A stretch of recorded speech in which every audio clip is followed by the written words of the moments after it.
ಅದೇ ರಾಹುಲ್ ಗಾಂಧಿ ಅವರಿಗೆ ಚುನಾವಣಾ ಆಯೋಗ ನೋಟಿಸ್ ಇಶ್ಯೂ ಮಾಡಿದೆ ಸರ್, ಏನಿದೆ ದಾಖಲೆ ಬಿಡುಗಡೆ ಮಾಡಿ ಅಂತ. ಈಗ ರಾಹುಲ್ ಗಾಂಧಿ ಅವರಿಗೆ ಮತ ಕಳ್ತನ ಆಗಿದೆ ಅಂತೇಳಿ ರಾಹುಲ್ ಗಾಂಧಿಯವರು ಮೊನ್ನೆ ಬೆಂಗಳೂರಲ್ಲಿ ನಾವೆಲ್ಲ ಇದ್ವಿ.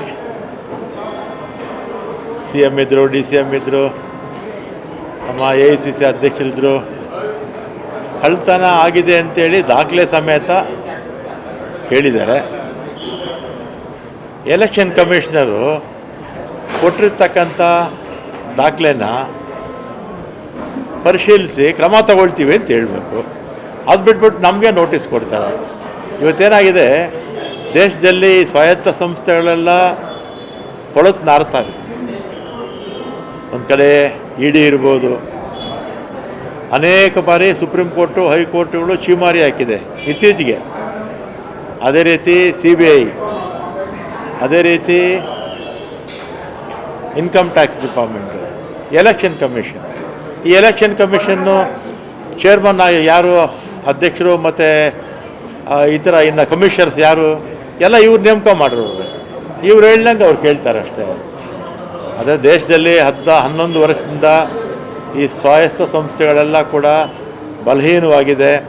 ದುರ್ಬಲರು, ಶಕ್ತಿ ಇಲ್ಲದೆ ಇರ್ತಕ್ಕಂಥವ್ರು ಆ ಸ್ಥಾನಗಳಲ್ಲಿ ಕೂತ್ಕೊಂಡ್ರೆ ನ್ಯಾಯ ಎಲ್ಲಿ ಸಿಗುತ್ತೆ?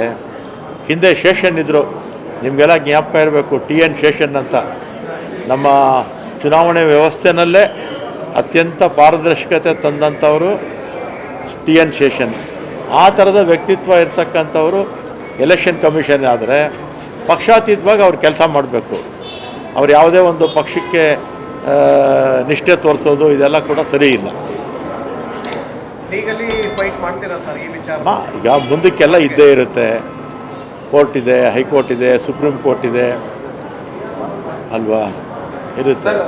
ಧರ್ಮಸ್ಥಳದ ವಿಚಾರವಾಗಿ ಇದನ್ನ ಧರ್ಮಸ್ಥಳದ ಶ್ರದ್ಧಾ ಕೇಂದ್ರಕ್ಕೆ ಮಸಿ ಬಳಿಯುವಂಥ ಕೆಲಸವನ್ನ ಒಂದಷ್ಟು ಸಂಘಟನೆಗಳು ಮಾಡ್ತಿವೆ ಅನ್ನುವಂಥದ್ದನ್ನ BJP ನಾಯಕರು ಆರೋಪ ಮಾಡ್ತಾ ಇದ್ದಾರೆ.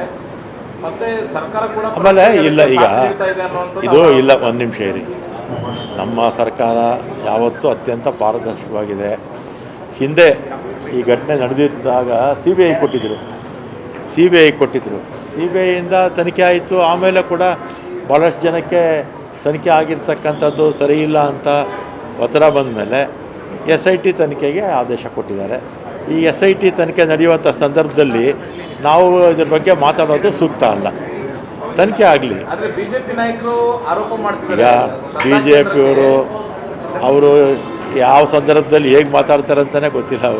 ಅವರೇ 4 ವರ್ಷ ಅಧಿಕಾರದಲ್ಲಿದ್ದರಲ್ಲ, ಹಿಂದೆ 4 ವರ್ಷ ಅವರೇ ಅಧಿಕಾರದಲ್ಲಿದ್ದರಲ್ಲ. 9ರಿಂದ 13ರವರೆಗೂ ಅವರೇ ತಾನೇ ಅಧಿಕಾರದಲ್ಲಿದ್ದಿದ್ದು. ಈ ಘಟನೆ ನಡೆದಾಗ ಅವರೇ ಅಧಿಕಾರದಲ್ಲಿದ್ದರು. ಮತ್ತು ಮೊನ್ನೆ 4 ವರ್ಷ ಅವರೇ ಅಧಿಕಾರದಲ್ಲಿದ್ದರು. ಆಮೇಲೆ ಈಗ ತನಿಖೆ ಆಗ್ತಾಯಿದೆ, SIT ತನಿಖೆ ಆಗ್ತಾಯಿದೆ. ದಕ್ಷ ಅಧಿಕಾರಿಗಳು ಅಲ್ಲಿ ತನಿಖೆ ಮಾಡ್ತಾಯಿದ್ದಾರೆ. ಈ ಸಂದರ್ಭದಲ್ಲಿ ನಾವೇನಾದರೂ ಮಾತಾಡಿದ್ರೆ ಅದು ಸೂಕ್ತ ಅಲ್ಲ ಅಂತ ನನ್ನ ಅಭಿಪ್ರಾಯ.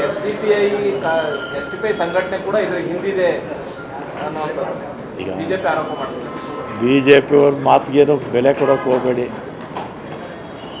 ನಮ್ಮ ಈಗ ತನಿಖೆ ಆಗ್ತಿರ್ತಕ್ಕಂಥ ಸಂದರ್ಭದಲ್ಲಿ ನಾನು ಅಥವಾ ಇನ್ಯಾರಾದರೂ ಮಾತಾಡಿದ್ರೆ ಅದು ತಪ್ಪಾಗುತ್ತೆ, ತನಿಖೆ ಆಗಲಿ ಅಷ್ಟೇ.